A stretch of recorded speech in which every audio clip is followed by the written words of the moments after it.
All right, we are at Highmark Stadium. This is John Krysinsky with Ryan Kelly. We just concluded the WPIAL finals. West Allegheny gave Franklin Regional a pretty good game. Last year, I would say West A was the favorite. Franklin Regional, with their young talent, surprised them in the WPIALs, but then West A got them back in the PIAAs. But now this year, Franklin Regional comes in undefeated, and just they held on for a 2-1 win. Yeah, it was really West A's game to start. It was like the first 10-15 minutes. West A probably had 2 or 3 point-blank chances inside the box, just wide. They maintained possession. They were disruptive to what Franklin wanted to do, and then Franklin kind of got into a groove. They got that penalty kick late in the first half. Kind of kept control of the game, and then I think the way that the officiating went in the second half, just a little bit more calls, a little more combative soccer. It kind of spun the game more 50-50, just battle, ball winning, free kicks. A lot of the goals, the 2 goals, the first and second goal in the game were all were set pieces as well. So West A, great game for them. I don't know that a lot of people would have given them a lot of, said 2-1 at the end of the game. I'm sure people would have said, I don't think that's going to happen, but kudos to West A. They really gave it a lot out there, and just tough way to end it for them. But who knows? They got the bigger picture last year, so maybe they'll do it again. Yeah. So you said it seemed like it was pretty physical, and the officials in the second half almost felt like they wanted to try to take control of the match, but. Yeah, I mean, we could talk for 2 hours about. I think the 3-man system came into play here a little bit. Yeah. You made a change in the last 26 minutes with the referee, changed the dynamic of the game. The flow broke. Yeah. Both coaches were really hot about the officiating, so it wasn't like it was skewed one way. It was just kind of a lot of confusion maybe, or just kind of changed the tempo of the game. But it definitely did make an impact for sure.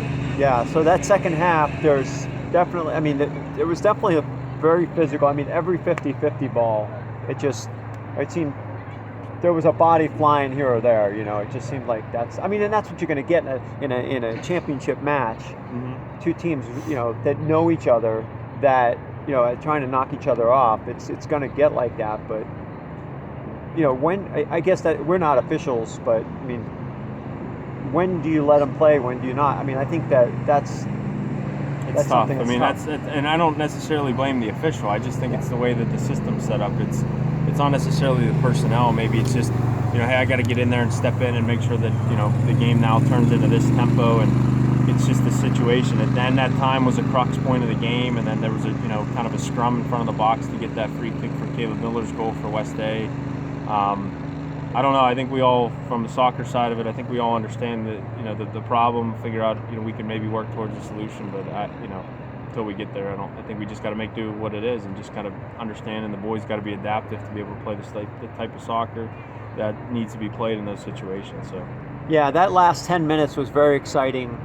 West A getting the goal back, and then Franklin Regional responding. There was a lot of pressure before the goal, and that pressure led to kind of a bad clearance maybe by West A's defender. Unfortunately for him, but it fell right into in favor for Franklin Regional, just to be able to slot that one home from about 6 to 8 yards there. Yeah, I mean, especially we had mentioned it too off camera that there might have been Franklin had a little bit of a gripe with a maybe no PK call minutes before, so.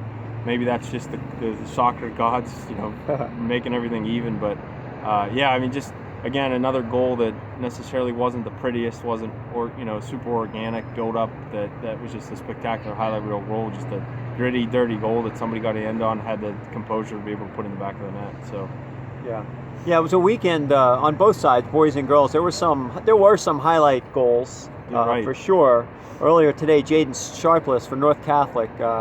Beautiful free kick to break a scoreless tie in the second overtime led North Catholic to their first ever girls WPIAL championship, and then we saw a little bit later Mars just utter dominance in 3A. Maybe pound for pound, we thought maybe Franklin Regional was the best maybe pound for pound team regardless of classification. But I don't know, the Mars girls, if there was one team, I know you haven't seen as much, but if there's one team that I think would have a great shot at winning PIAAs out of the WPIAL, Mars would be probably my main selection.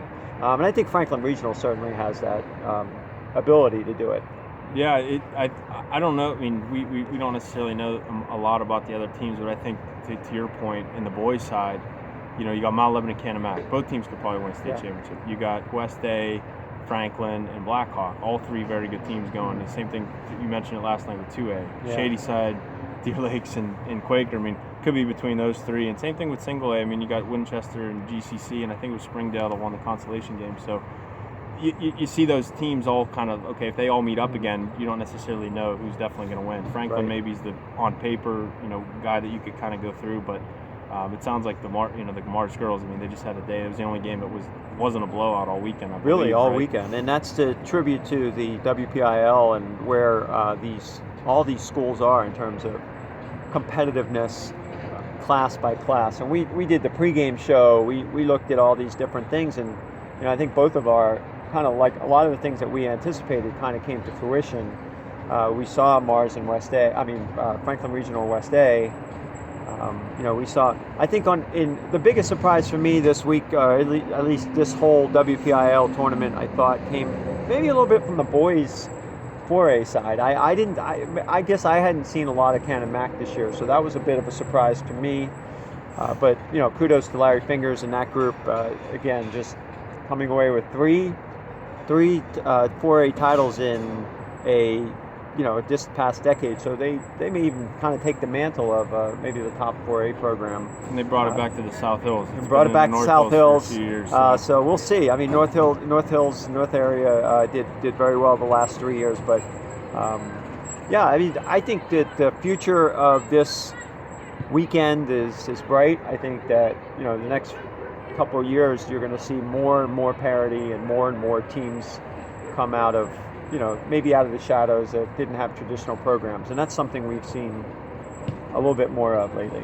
Yeah, it's a good point. I think, like, to see a competitive final is always great, right? You don't want to see a 6-0 or 8-0 game. You know, kind of the excitement level drops. The student section's just kind of there. I mean, the whole point of this is that all the boys games I've been to, I think all of them have been very well represented from a student body perspective. I wasn't here for Thursday, but I've heard raving reviews about the Canemak student body, and who knows, maybe that helped boost them to win the game and come back and give them the confidence. But that's part of the big picture of this thing, is you want to have that kind of atmosphere. You want to have that, and at the same time, even as contested as this game was, and as combative as the game was, and as heated as the game was, a lot of sportsmanship from both teams at the end as well. A lot of mutual respect. Even though, you know, West State could easily have, you know, created some issues, or, you know, got into guys' faces or screamed at a referee. They lined up, they shook hands, they received their trophy, and they were, you know, just a good sportsmanship, you know, which is kind of the big picture deal. So, good weekend. I was all the games I was at was exciting. I watched the Canemak game at my house. I wasn't able to get down from trick or treating, but you know, all the games were great. All the teams seemed like both teams in the final that I saw, I think would very easily make noise. Back to the point of the PIA tournament, I think all teams should be able to make noise. What we would be paying attention to is any of these rematches. You know, maybe Canemak and Mount Lebanon square off again.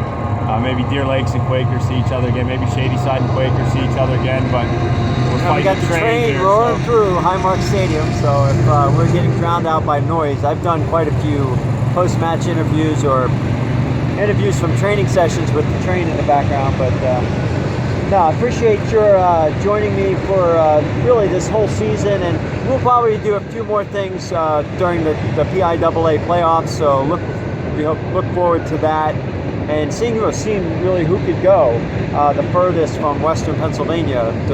Like I said earlier, I have a lot of faith in some of these clubs. I think that Franklin Regional Mars girls and Franklin Regional boys, to me, would be the two that have the best chance. But yeah, you get into a tournament, it's one and done, a lot can happen. Yeah, exactly. Yeah. So thanks for everything, and everything's great. Congratulations to all the winners and all the teams that qualified for the PIA. Good luck. Hopefully we'll see a lot of the WPIAL represented in Hershey in 2 weeks. All right. All right. Thanks, Ryan. And until next time, thanks for joining us.